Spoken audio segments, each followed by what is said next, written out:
Welcome back to Filling in the History. This is episode 42, and I am the amateur historian leading you through the forest of church history using the Joseph Smith papers as my machete, which is a weird metaphor. Let's forget I said that. But anyway, Doctrine and Covenants, section 115 through 120 is what we're going to be talking about today. This is a very interesting and perhaps short episode because we get section 115. Section 116 is actually not addressed in the Joseph Smith papers, but the materials are still there, so I sort of hacked together something of my own. And then the rest of the revelations all happened on the exact same day. So it's kind of an interesting set of revelations. So if you're wondering why so many, this is 6. It's because most of them were just given all in the same day. So we're just going to do them all at the same time. We're actually going to be starting this part with something very fascinating to me personally, anyway. So before we get into section 115, just some things that happened between more or less April and July of 1838. We're going to start with the trial of Oliver Cowdery. Now, I haven't been speaking too much about sort of the decline. I spoke a little bit about the decline, the beginning of the end of the relationship between Joseph and Oliver. But in this case, we're going to get an official meeting minutes. We're going to get charges. I'm going to go through this. I'm actually going to spend a little bit more time on this because Oliver Cowdery is there were 2 people involved in this from the start. And that has been Joseph Smith and Oliver Cowdery. And so this is if you've forgotten, and by the way, this is minutes of a meeting on the 12th of April, 1838. And if you've forgotten, he is the main scribe for the Book of Mormon. So there were other scribes that helped, but he did the majority of what we read today was done by Oliver Cowdery. He was the second elder who saw John the Baptist and was part of that baptismal episode. He saw Peter, James, and John and received the priesthood under their hands, and also experienced the restoration of the priesthood keys in the Kirtland house of the Lord. So again, if you are to believe all of the stories, that means he's seen Jesus Christ. He's seen Elijah and Moses and Peter, James, and John and all the rest of it. So under all of this, we get this from the historical introduction. Despite these experiences, by 1837, Oliver Cowdery began to express displeasure with Joseph Smith's leadership of the church. As Cowdery noted in a letter included on the 12th of April minutes, a central issue for him and others who opposed Joseph Smith was the extent that the church and its leaders were involved in the temporal interests of its members. As another factor contributing to Oliver Cowdery's dissent, by summer 1837, he was deeply in debt, likely in part because he previously purchased wholesale goods for a mercantile firm he operated with Joseph Smith and Sidney Rigdon. In addition, as noted in his trial, Cowdery had insinuated since 1837 that Joseph Smith was guilty of adultery. So the minute structure that we have is charges brought and then a letter, official statement that Oliver Cowdery writes that explains everything that was just done here, and then we get the verdict. So just a little bit further into this, he did sell what he could to improve his situation, so we get this from the historical introduction. In October of 1837, Cowdery moved to Missouri, where he evidently devoted much of his time to improving his dire financial situation. He sold personal property in Jackson County, Missouri, and to bolster his emerging clerical and legal practice, he encouraged lawsuits against church members. Both of these activities were included in the High Council's charges against Cowdery on the 12th of April trial. So he sold everything he could. He sold property, and if you want to put it that way, he kind of sold out his friends. He says, "Look, I know a lot of you are upset. Why don't I'll make some extra money because I know a lot of people want to sue the church." So he did that against church members. So you can take that how you will. And it eventually ended in his excommunication. So we get this again from the historical introduction.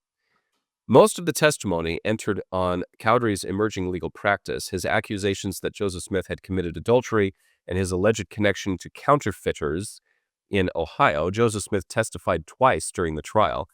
As a result of the testimony, Joseph Smith and others offered. Partridge and his counselors decided to excommunicate Cowdery, and the High Council concurred. So what I'm going to do is just light right into the minutes of these meetings here. So we get this from the minutes. I do hereby prefer the following charges against President Oliver Cowdery. First, for stirring up the enemy to persecute the brethren by urging on vexatious lawsuits and thus distressing the innocent. Second, for seeking to destroying the character of President Joseph Smith Jr. by falsely insinuating that he was guilty of adultery, etc. Third, for treating the church with contempt by not attending meetings. Yikes. Fourth, for virtually denying the faith by declaring that he would not be governed by any ecclesiastical authority nor revelation whatever in his temporal affairs. Fifth, for selling his lands in Jackson County contrary to the revelations. Sixth, for writing and sending an insulting letter to President Thomas B. Marsh, T.B. Marsh, while on the High Council, attending to the duties of his office as president of the council and by insulting the whole council with the contents of said letter. Seventh, for leaving the calling in which God had appointed him by revelation for the sake of filthy lucre and turning to the practice of the law. Eighth, for disgracing the church by lying being connected in the bogus business, as common report says. So that's counterfeiting money, basically. Ninth, for dishonestly retaining notes after they had been paid. And finally, for leaving or forsaking the cause of God and betaking himself to the beggarly elements of the world and neglecting his high and holy calling contrary to his profession. Far West, April the 7th, 1838, Seymour Brunson. So Seymour Brunson is the one that officially brings these 9 charges. So having said all of that, this is what I find interesting. Quote, it was not considered a difficult case, therefore 2, or 1, spake on a side, viz. Samuel H. Smith on the part of the church, and Jared Carter on the part of the defendant. So here's Oliver Cowdery. Here's all this stuff that he's done and that is going on. And at the end of the day, they're like, this seems pretty cut and dry. So we're only giving you one person on your side and one person not on your side. Like, this was not considered a difficult case, which I find this is so interesting to me. Then we get this, that the Cowdery letter that he wrote addressed a few items. And then he states this. He says, this attempt to control me in my temporal interest I conceive to be a disposition to take from me a portion of my constitutional privileges and inherent rights. I only respectfully ask leave, therefore, to withdraw from a society assuming they have such a right. So basically he's saying, if you guys are going to take away my constitutional rights, I'm out of here. So I find that also very interesting. And at the end of his letter, he says this, I do not charge you or any other person who differs with me on these points of not being sincere, but such difference does exist, which I sincerely regret. So he's very controlled. He's very thoughtful about this by saying, look, we feel differently about this. I get it. It's unfortunate, but that's the way it is. So there's really, and in reading the entire letter, there's really not a sense of anger. He's definitely being an attorney about this and being very professional. So we get a lot of testimony that follows of things that people say or that Oliver said or did. You know, a lot of people go off about, oh, I heard him say this and do that, and he wrote this and said this to me in a hallway or something like that. An alleyway, probably. Anyway, Joseph Smith did testify twice. So in this first one, he does say this in the minutes. It says, Joseph Smith Jr. testifies that Oliver Cowdery had been his bosom friend. Therefore, he entrusted him with many things. He then gave a history respecting the girl business, unquote. So footnote 21 on this says, it is unclear precisely what information Joseph Smith entrusted to Cowdery regarding Joseph Smith's relation with Fanny Alger. Later accounts variously claim that Cowdery performed a marriage ceremony between Joseph Smith and Alger, was called upon by Joseph Smith to mediate between Joseph Smith and Emma Smith after the relationship with Alger was discovered, or had been taught the doctrine of plural marriage privately, and took a plural wife contrary to Joseph Smith's instructions. So again, this is all, unfortunately, like kind of hearsay after the fact, but I felt like it is part of the story. It is part of this history. But there's a couple of things here. Did Oliver Cowdery actually perform the plural marriage between Fanny and Joseph Smith at all? Did it even ever happen? You know, yada, yada. Did he mediate between Joseph Smith and Emma? I don't know. We have some accounts here and there. but not anything really concrete. And then did Oliver Cowdery take a plural wife? And when Joseph told him not to. So there's a lot of stuff in here. It's really muddy. But it's there, and I wanted to point it out. It's part of what we have in the records. So Joseph Smith also stated that Oliver started to get hungry for property and money, which is the accused motive behind selling his Missouri lands. He's like, I'm not going to be poor. I'm going to do whatever I can to sell lands, make money. I'll do whatever I have to do, which is one of the accusations. All right. And also, what's really weird, Joseph later testified that Oliver Cowdery was involved in counterfeiting money. Now, where some of this comes from is the fact that the Kirtland funds in the previous episode, where I actually showed you what the money from the dollar bills, if you will, from the Kirtland Safety Society looked like. Oliver Cowdery was the one who went, I think, to Pennsylvania and got the printing plates for this money. So I guess it would follow that maybe he used that to counterfeit money. I don't know, but that's where that's not completely out of left field. He was kind of in charge of the printing plates for the money printing in the first place. Anyway, so that's part of the accusation from Joseph Smith. And then the meeting ends this way. After some remarks by the counselors, it was decided by the bishop and his council that the first, second, and third charges were sustained. The seventh was sustained. Also, the eighth charge was sustained satisfactorily by circumstantial evidence. The ninth charge was sustained. He was therefore considered no longer a member of the Church of Jesus Christ of Latter-day Saints. The decision was sanctioned by the High Council. And thus departs Oliver Cowdery from the church. Now, I'm going to say this again because I really want to include all of what the Joseph Smith Papers offers from this history.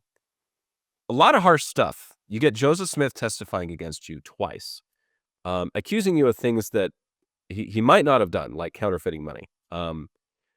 And that's kind of harsh. But the famous story after this is that this man, even with all of this stuff going on, does not deny his experience with the Book of Mormon. He still calls that story the truth. So you can take that as you will, but I find under the circumstances, this is why I spent so much time on this with such a big figure. He still stays true to the experiences that he had. He never actually denied those things happened. So that's very interesting. On top of this, the next day, we get the trial of Lyman Johnson, who is an apostle. He is excommunicated. The trial also included David Whitmer. So John Whitmer and W.W. Phelps were recently excommunicated for similar behavior that David Whitmer is accused of. So David is also excommunicated at this hearing by the High Council. That is two of the witnesses of the Book of Mormon, Oliver Cowdery and David Whitmer, people who are involved in calling the 12 apostles, these two guys, in 2 days are both excommunicated, one day after the other. The following day, we get another trial against somebody by the name of Nathan West for his position on the word of wisdom. And this is part of the reason why David Whitmer was excommunicated as well. Nathan, on the other hand, was admonished. This is just about the word of wisdom, by the way. He was admonished, corrected, and he was sent on his way. So that is 3 very intense days of church court where these people are excommunicated. Very big names. And the very people who called the 12 who then turned around and excommunicated them for the reasons that we've already described. So anyway, I wanted to spend some time on that. And I wanted to spend some time on this. This is a license for David Lamoureux. And why do I know how to say that name? Is because it is the great-grandfather or maybe great-great-grandfather to a good friend of mine who shares the same name. So I was like, oh my gosh, how cool is that? Anyway, so if you're listening, love you, man. Good friend of mine. All right. Then we get an unpublished revelation. Yes. This is from the Scripture book, handwriting of George W. Robinson with a slash through it, of course, like everything else. This one is actually addressed to Brigham Young, and it says this. It's very short. Revelation given to Brigham Young at Far West, April 17th, 1838. Verily thus saith the Lord, let my servant Brigham Young go unto the place which he has bought on Mill Creek, and there provide for his family, until an effectual door is opened for the support of his family, until I shall command him to go hence, and not to leave his family until they are amply provided for. Amen. So basically, what had happened here is Brigham's family, including his wife Marianne, were very sick. They were in really bad shape. And basically, he was told to go home and take care of him. which he does. He doesn't show up in minutes of meetings after that, so he definitely did that thing. We do get a meeting on the 21st of April where they start to build up and reorganize the branches in Far West, since we've just excommunicated so many leaders, including Oliver Cowdery and David Whitmer. And yeah, so they had to sort of rebuild from there. All right, next thing we get is section 115, which is the name of the church. I'm just going to bury the lead right there. So Paper's introduction for this, the earliest copy we get is from Joseph Smith's journal, or the scriptary book, as they called it. Handwriting of George W. Robinson, 3 pages is what it takes up, and all 3 have slashes through it. Otherwise, they're very clean copies. Shows up in the Elder's Journal periodical, and it's also in the later manuscript history that we get, which we're now in History of the Church, Volume 3, if you want to follow along that way. So, circumstantial introduction to section 115. The journal copy, the original copy, gives us this. Revelation given in Far West, April 26th, 1838, making known the will of the Lord concerning the building up of this place and of the Lord's house, etc. Now, what's really weird about this is, in a rare moment, this is the exact section heading we get in 1981 and in 2013. No differences there. But they actually use an introduction from an original copy. Usually there's some different wording there. But in this case, they use exactly what it is. The Elder's Journal that we get says an extract of Revelation given Far West, April 26, 1838. That's what they get. And the manuscript history gives us Thursday, 26 Revelation. I received the following revelation given at Far West, April 26, 1838, making known the will of God concerning the building up of this place and of the Lord's house, etc. So a little personal flair on the top, but basically the same thing. All right, historical introduction to this. We get a little bit more. It says this. The revelation was addressed to Joseph Smith, other church leaders, and all other members of the Church of Jesus Christ of Latter-day Saints, which the revelation specified was the new official name of the church. The revelation enjoined the church's leaders and members to continue gathering to Far West, to sanctify the city through consecrated living, and to build the temple. The saints were instructed to begin work on the temple on the 4th of July and to build it according to a pattern that would be revealed to the first presidency. Further into this historical introduction we get, the plan for the saints in Missouri up until this time had been one of temporary settlement while waiting for a return to the center place of Zion in Jackson County. The 26th of April, 1838 revelation marked a change in Mormon plans in Missouri. Though the Latter-day Saints were not in Zion's center place at Independence and were not building the city of Zion, they were commanded to build up a city of Zion with a temple. The revelation concluded with a commandment to the saints to build up Far West and to establish other communities in the regions round about, as directed by their prophet.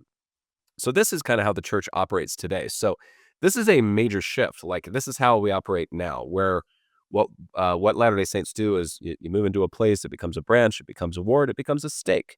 And then if you get enough stakes together, you build a temple. And that's kind of how the cookie crumbles in modern times.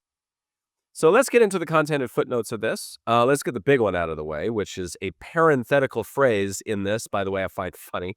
So in parentheses, for thus it shall be called, and unto all the elders and people of my church of Jesus Christ of Latter-day Saints.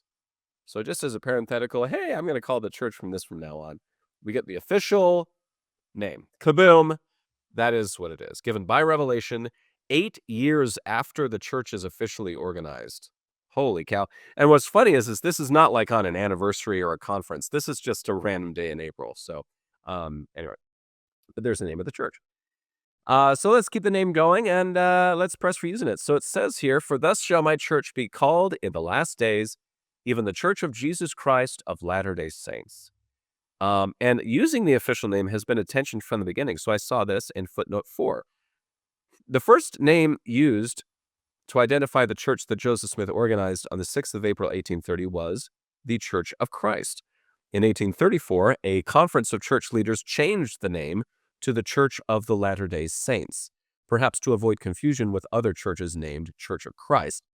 On occasion, the two names of the church were combined as the Church of Christ of Latter-day Saints. The Kirtland dissenters seem to have criticized church leaders for removing Christ's name from the formal name of the church. In a June 1838 letter, Thomas B. Marsh wrote that the dissenters claimed themselves to be the old standard, called themselves the Church of Christ, excluded that of saints, and said it not Brother Joseph and the whole church, denouncing them as heretics. Wow. Restoring the name of Christ to the name of the church may have answered this criticism. The name specified in the Revelation, a combination of the two earlier names of the church, began to be used in the early months of 1838.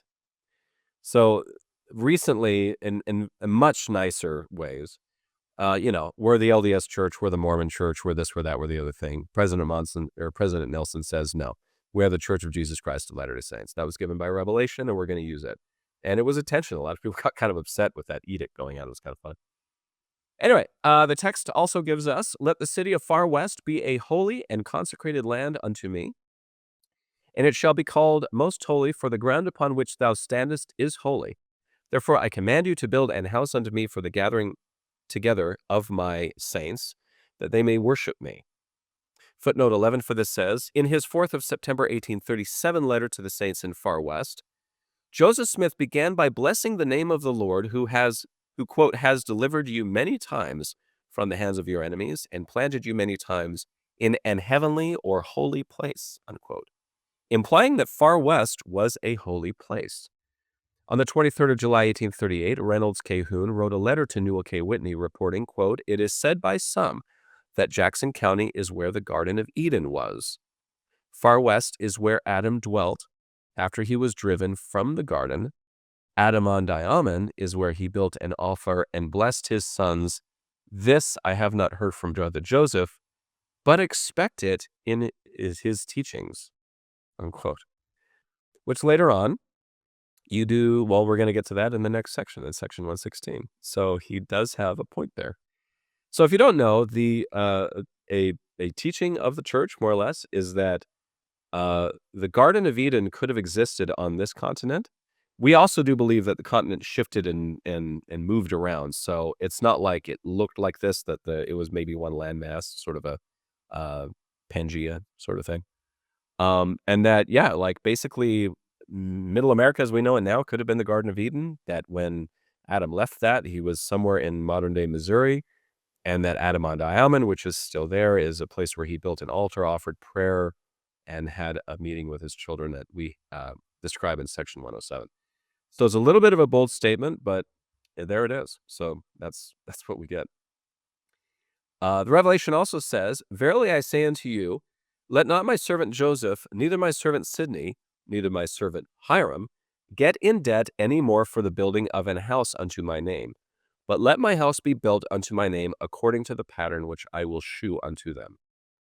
Footnote 15 for this says, Joseph Smith and other Latter-day Saints had gone into debt to finance the construction of the temple in Kirtland, and eventually the temple had to be mortgaged. In 1838, Joseph Smith was deeper in debt than ever before. So basically the Lord's like, no more debt, bros, which I might have added the bros there. All right, so moving on, we get a little bit more from the Revelation that says, "And again, verily I say unto you, it is my will that the city far west should be built up speedily by the gathering of my saints, and also that other places should be appointed for stakes in the region round about, as they shall be manifested unto my servant Joseph from time to time. For behold, I will be with him, and I will sanctify him before the people, for unto him have I given the keys of this kingdom and ministry. Even so, amen." Footnote 19 for this says, earlier revelations directed the church to purchase land not only at Independence and other areas in Jackson County, but also, quote, in the adjoining countries round about, unquote. The saints may have interpreted these revelations to mean that church members could venture to new settlements outside of Caldwell County. This expansion conflicted with the understanding of Missourians in neighboring counties that the Latter-day Saints would confine themselves to Caldwell County, and so the tensions reignite. And before we get into that too much, that is our first part for this episode. The trial of Oliver Cowdery, he's gone. David Whitmer, he's gone. We start talking about the official name of the church, and as you will see, because of all of this disruption, is one of the reasons why we get a rapid fire of revelations. And these are important ones. This is going to be the name of the church. This is going to be tithing. This is going to be like, how do we operate? Um, Big revelations. So stick around for part 2.